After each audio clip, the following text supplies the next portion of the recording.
Today I'll be talking about Carling's Made Local digital marketing campaign. Carling is the #1 beer in the UK. However, industry-wide lager sales are down due to the growth of craft beers. Consumers are increasingly looking to support independent local breweries, which is why Carling launched the Made Local campaign. They want to connect more with their customers by giving back and supporting local communities. Although #1 in sales, Carling ranked as only the 8th best brand in beer, suggesting they have untapped potential if they can grow their digital brand. Made Local is a digital marketing campaign accompanied by a community fund. Carling pledged to invest millions into local community projects across the UK. The marketing campaign, launched in 2019, focuses on the impact the fund has made since its introduction. The campaign was launched across multiple channels, featuring a variety of content from TV advertisements to short documentaries on YouTube. Carling are attempting to gain consumer commitment. They want to generate a relationship with the customer based on Carling's positive community actions promoted in the campaign. In essence, they want customers to purchase Carling because it's a British beer that's brewed locally and contributes back to communities. This will generate positive emotional engagement that will lead to customers' affinity and loyalty towards Carling, as well as the development of a brand community. In return, this will influence consumers' purchase decision, boosting sales. Carling's historical brand reputation is built on being the drink for football fans. It's the brand personality they've used to differentiate themselves in the saturated lager market. Throughout the 90s and the start of the 21st century, it was the go-to drink for any football fan in a pub across the UK. However, since the turn of the new decade in 2010, Carling have slightly lost their way. They've tried but failed to capture their previous status. So it's no surprise that the Made Local campaign stays consistent with Carling's brand personality. They created a promotional video with Crystal Palace star Wilfried Zaha, who was specifically chosen because he represents his hometown team, emphasising he was made local in Croydon. This video was hosted on the Copa90 YouTube channel, one of the largest football content producers.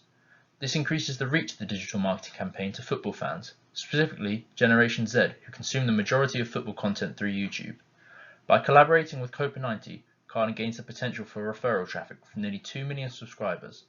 In addition, a local football club are one of the beneficiaries of the Made Local Fund that are highlighted in a mini documentary on Carling's YouTube channel. While maintaining their association with football, Carling are also looking to diversify and increase the brand's reach to a wider audience, with the goal of creating a diverse brand community across the UK. The TV advertisement was Carling's first in over 2 years.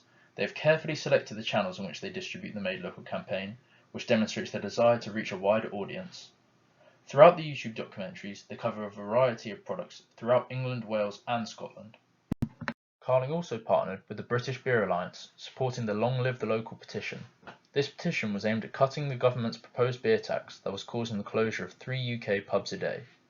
By supporting such a cause, Carling are further developing positive emotional engagement. The band Slaves are again carefully selected. They have risen from small shows in pubs to music stardom and demonstrate the power of locally made talent. Live music in a pub is a quintessential British tradition, and Carling are using the music video to activate consumers' national pride and identity to drive online engagement. The Made Local campaign has many strengths. Carling have retained their existing football audience whilst expanding their reach to a wider demographic. Effective partnerships spread the reach of the campaign further than just Carling's owned media.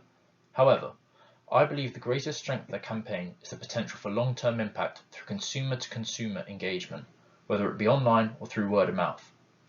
Word-of-mouth communication results in positive brand perception, even if the consumer receives negative information from other media sources. Carling's greatest point of sales is the pubs throughout Britain, locations which actively encourage word-of-mouth communication and social identity influence. As a result of the Made Local Fund, many groups across Britain will be influenced to drink Carling because it has positively impacted their local communities. People meeting and building relationships with these Carling drinkers will also be influenced to order a Carling, so that they can identify with the group. The campaign has a few weaknesses. The hashtag #MadeLocal is a good slogan but a common phrase. There are over 200,000 Instagram posts related to it, however the vast majority have nothing to do with Carling, which makes measuring engagement difficult. In addition, Carling are inactive on social media and are not driving the development of an online community. Finally, the impact of the Made Local Fund is emotional and physical. Carling may find it hard to measure the impact of the campaign digitally with analytics and metrics. I would recommend Carling use a different hashtag to simplify engagement. A simple switch to hashtag #CarlingMadeLocal would filter out irrelevant posts. Carling could also encourage the creation of fan pages where users can share the impact of the Made Local Fund. Furthermore, Carling has a strong following on Twitter, but they are not effectively utilising it. A greater quality and quality of posts will encourage more consumer engagement.